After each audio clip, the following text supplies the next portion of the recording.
recently, whenever I rest, I will watch movies. And then I realized that when I watch movies, my mind is like a lot of things happening in the mind. Like, not to say a lot of things happening, but like you're living in a dream world. When I watch movies, right, I am like dreaming like that. And my question is it like people who are very dreamy type of people, they like to watch movies and they are more active in the dream world than in the reality, and they live in a dream world.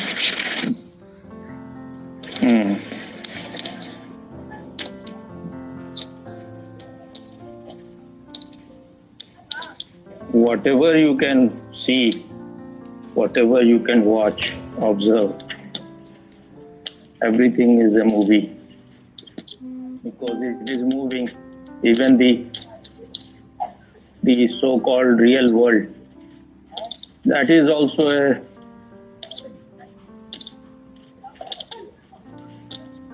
more vaster movie. Its screen is very big compared to the screen of the movie which you watch on television or in cinema hall. But this is also a movie. Anything which goes on changing is a movie. So for movie to be there, then there is a need of a watcher, a witness. If the watcher is established in himself, that means he has become a witness. Then he will not be affected by the movie, whatever happens.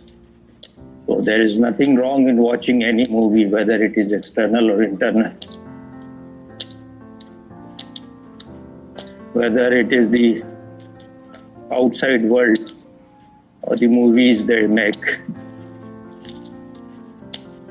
But the first thing is that you have to be established in the witness. First start becoming a watcher. That's why for some time, for some period, one should be more focused in knowing one's real nature. Because once you are lost in the outside world, if you don't know who you are, you will be lost in the outside world. So you will be lost in the movies, and that is not going to make you much more mature. There is nothing wrong in movies, but the first thing is that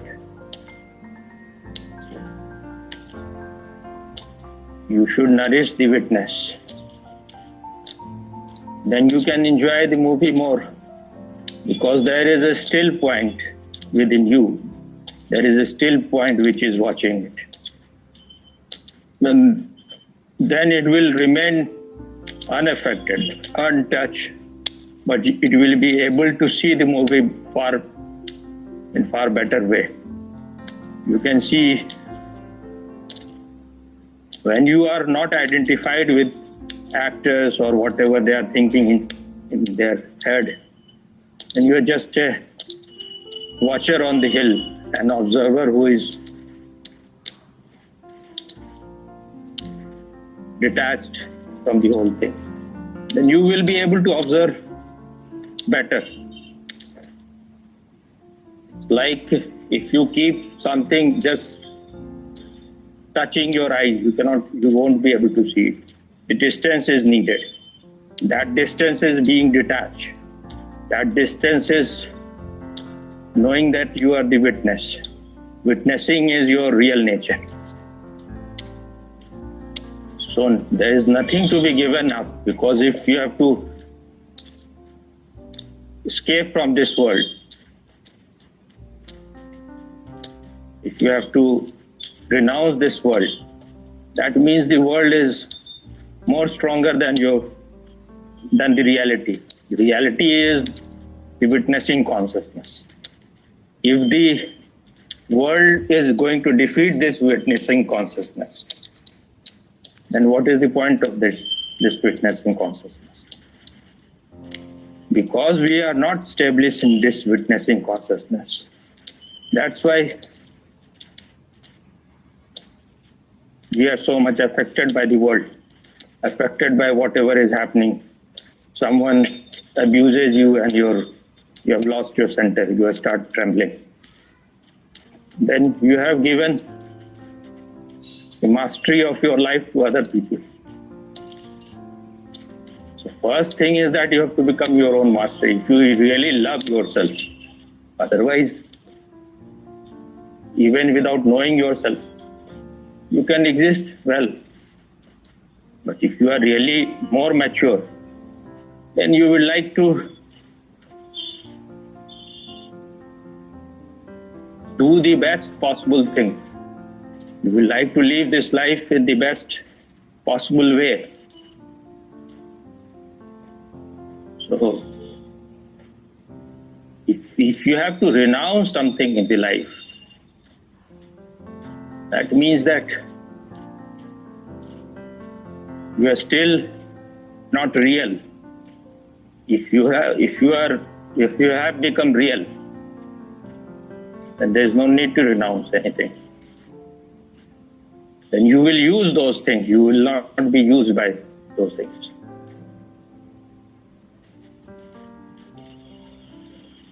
I was listening to, I think, day before yesterday, to Osho's discourse, which I told you was very interesting, and I wanted to at least finish that question. This was sent by Bhupendra. I have been always telling him that until and unless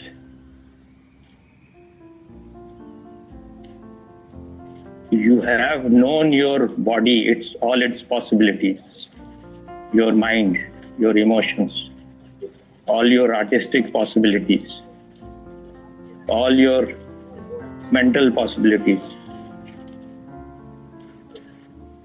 you cannot really transcend. Your transcendence will not be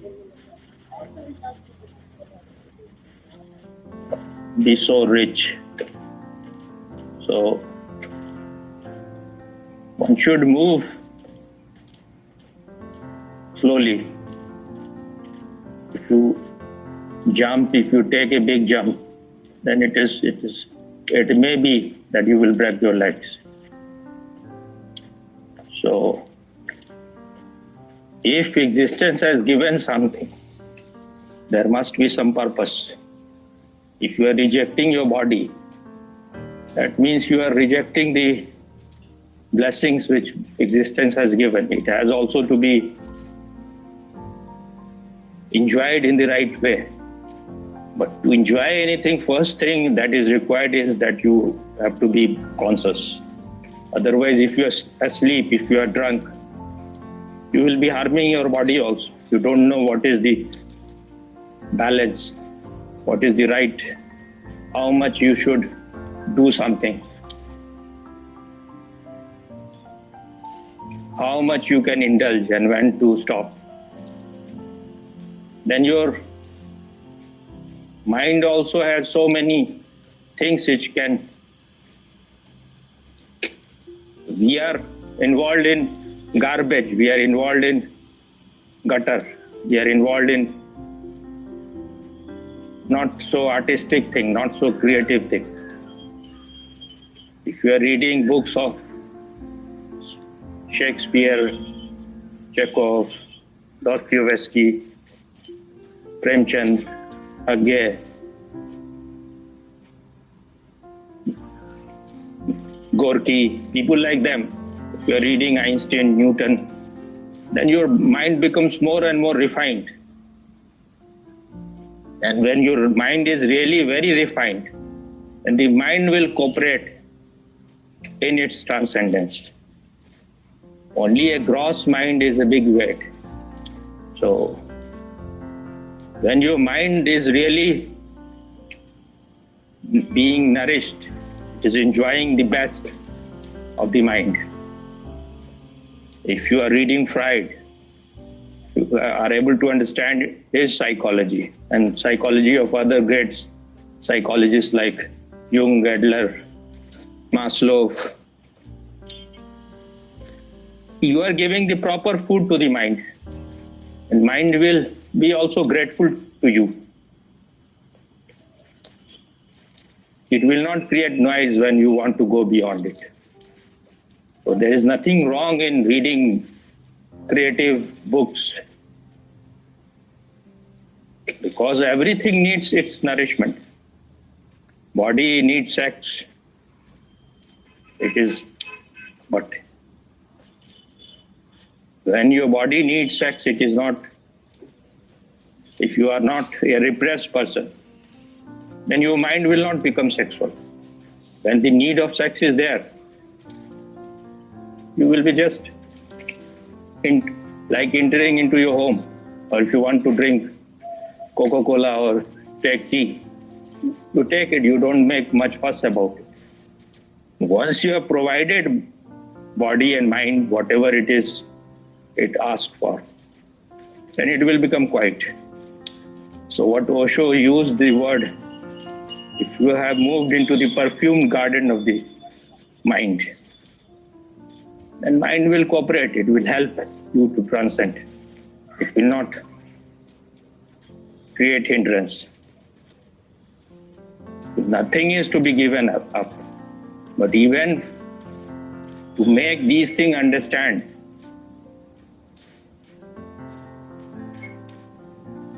if you're talking about these things, even most of the Osho sannyasin won't understand it, because they think Osho is against bookish knowledge. He is telling you that information is not knowing, information is not enlightenment. And especially, there is you cannot call any book spiritual. All books at the best can be of very high psychology. Spirituality can happen only inside you. It's not possible to happen in any book. It can indicate, it can give you some direction like a milestone. This way you have to move. But maps are not the real places you have to move. Maps can be of some help. If you reach to the real place, suppose you have reached to Delhi, it won't be like the map, what is indicated in the map.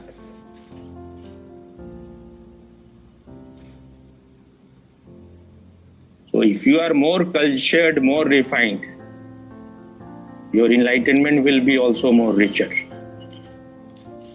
And then when you are not fighting against the mind, not fighting against the body, there is no struggle.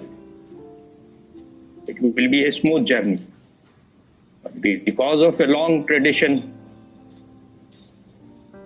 is that you have to fight with your body, you have to fight with your mind. Mostly wrong kind of people. And everyone in his ignorance will try to conquer the body, conquer the mind. If you are trying to conquer, then they will resist. If you try to understand the mind, understand the body, if you love them, then it will help you. If you take care of them, then they will also take care of you when you want to go beyond it. Even Buddha had to fight with his body and mind, because he had no such in the beginning of truth. He was in total indulgence. Now when you are indulging, then the natural way will be, if you are too much in one extreme, then you will go to other extreme. So he went to other extreme. Then he realized that he has not reached anywhere. He has just destroyed his body. Then he found the middle path. Don't go to the extremes. When you are in the middle, the ego is absent. And then it is easy. I have been telling Bhupender and other people, other sannyasin of my place, but they they think because in most of his Hindi discourses, he will be, even in his English discourses, he has not said much about these things. Because these things can be shared only with people who have really become totally receptive, who trust you totally. So Osho was saying that, I don't know about these things, but he said that I am far ahead of Gautam Buddha. I've left him 25 centuries away, behind. Because he was also fighting with his mind. I have never fought with my mind. I have loved it.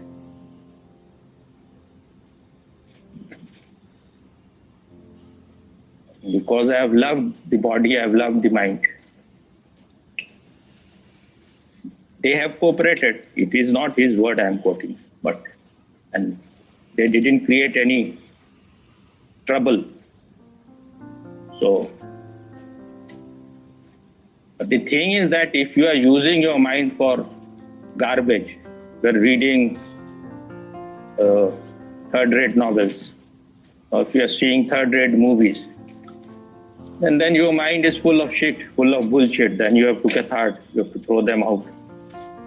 So you have to be very alert about what you are seeing, what you are watching. And once you are established in your witnessing consciousness, then you can move anywhere. You can move to the dark, cold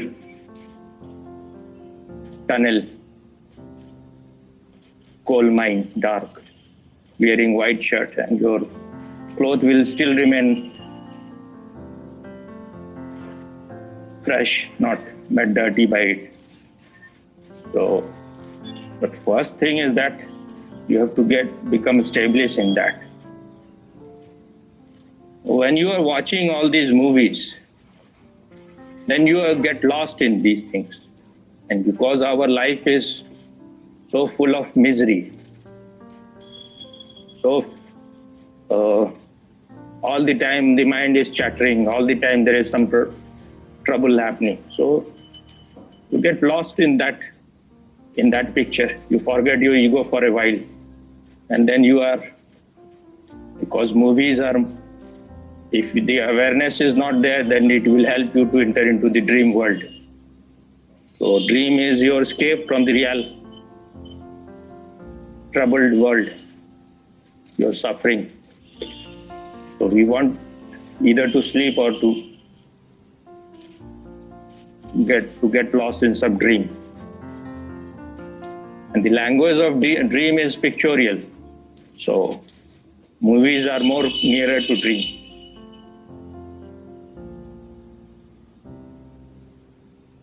But if a conscious man is watching the movie, will give him nourishment. He will see that he is just the witness. So in the beginning, as long as you are not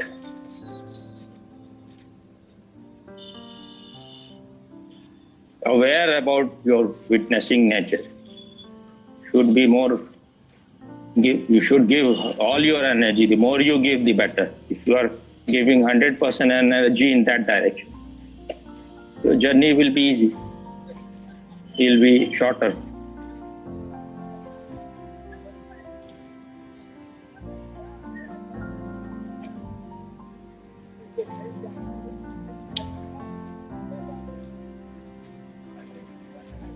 And you should try also to find out which is your way more. Is it being a witness, being a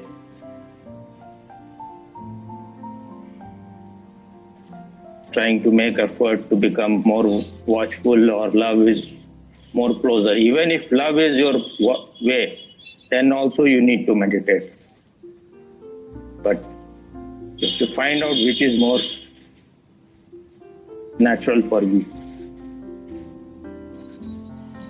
If the ego dissolves and disappears,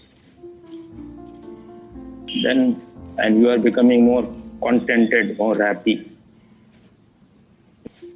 That happiness should not depend on something on the outside. Today I was listening to one of his Hindi's discourse. So he was talking about love. Someone has asked some question.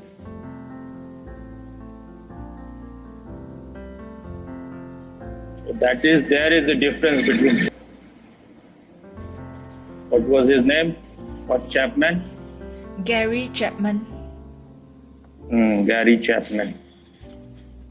So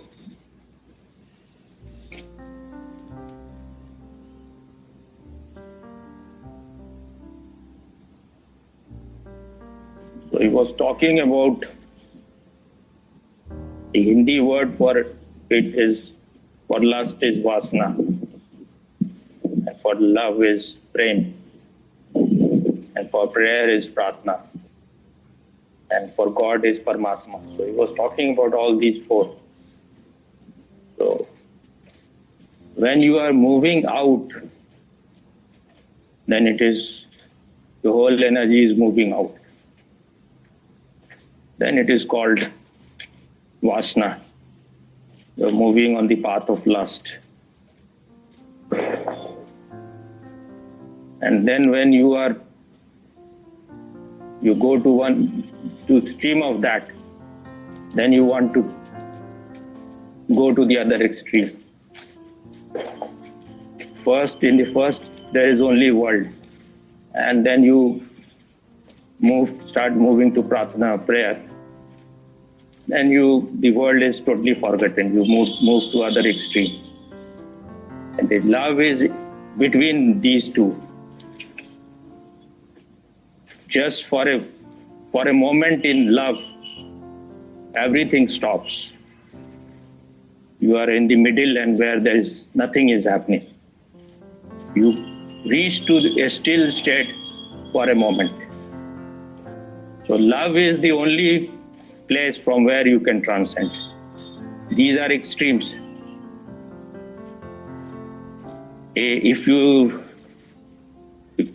have reached to God, there you have reached to a stillness which is permanent. In love, it is just only for a moment. But once you have reached to God or existence or truth, then you will realize that the same thing has happened in love also. But that's for a moment. You got the glimpse of it. So love is it is in the middle. From there, transcendence can happen. From extremes, no transcendence can happen. You have to come to the middle.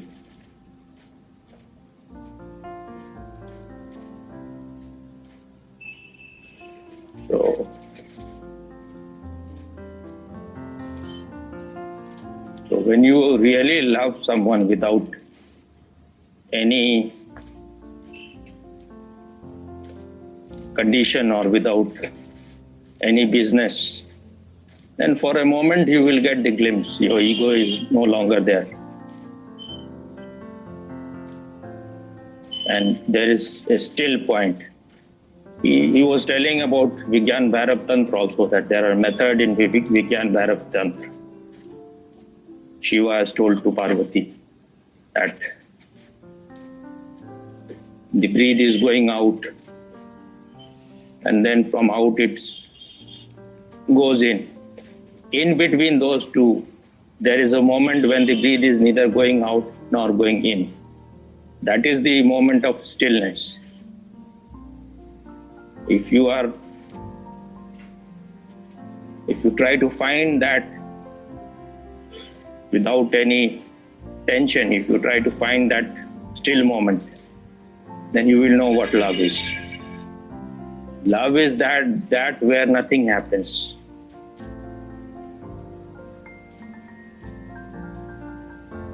That is why the mystic says that nothing has ever happened. So it is not a doing at all.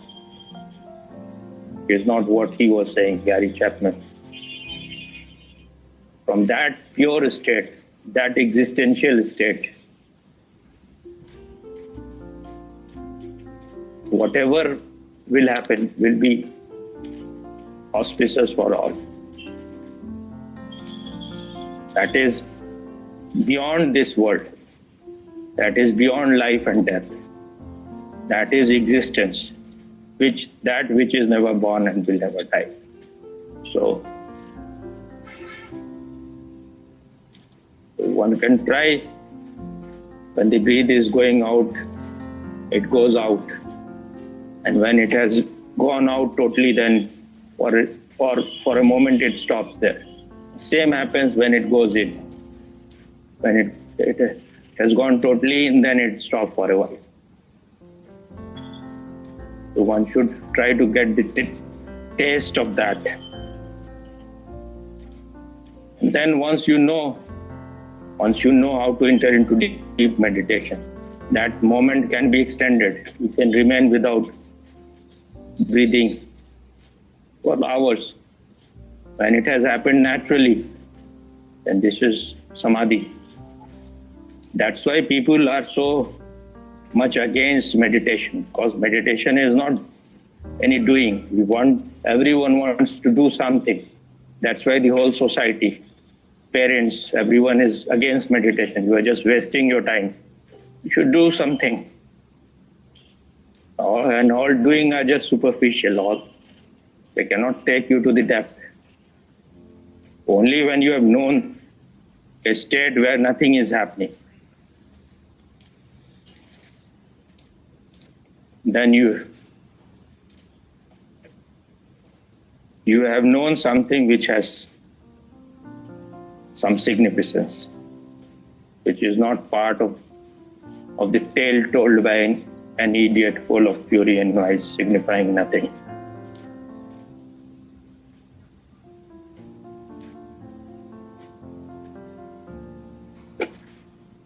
When you are doing something, the more you are doing, the more your doer will become strong, the more the ego will become strong.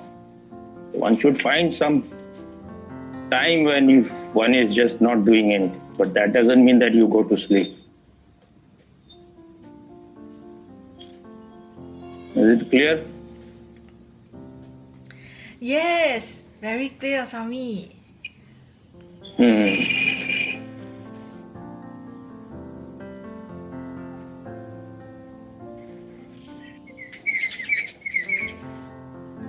What is that sound, Swami? What animal is that?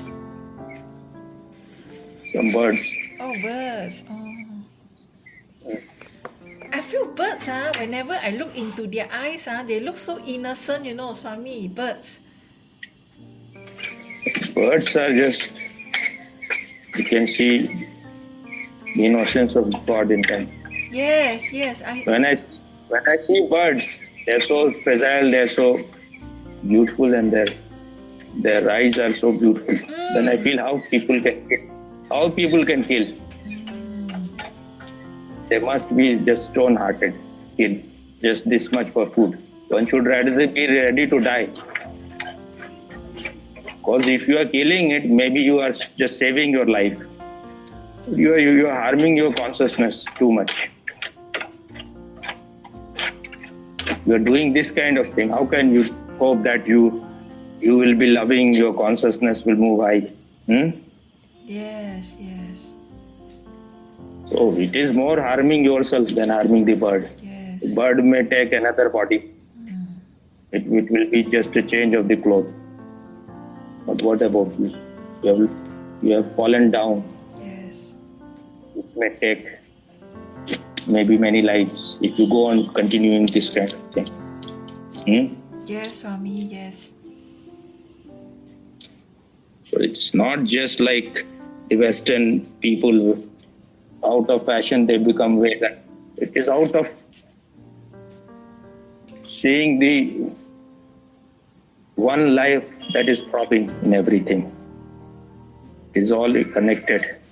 If you are killing a bird, you are killing yourself. Yes.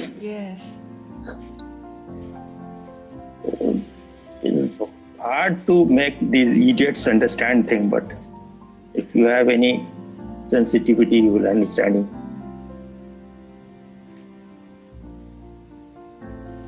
Are available, you can survive. There is no need to. Only in the rarest of rare condition, that also I feel is, if a man is really awake, it will be very, very difficult for him to kill. Because you are, to survive, for the survival of one life, you are killing another life. So what is the gain? What is the point? It is better you disappear. If you like our videos, don't forget to like, share and subscribe. And send us one apple a day. Because we want to eat food from the tree of knowledge.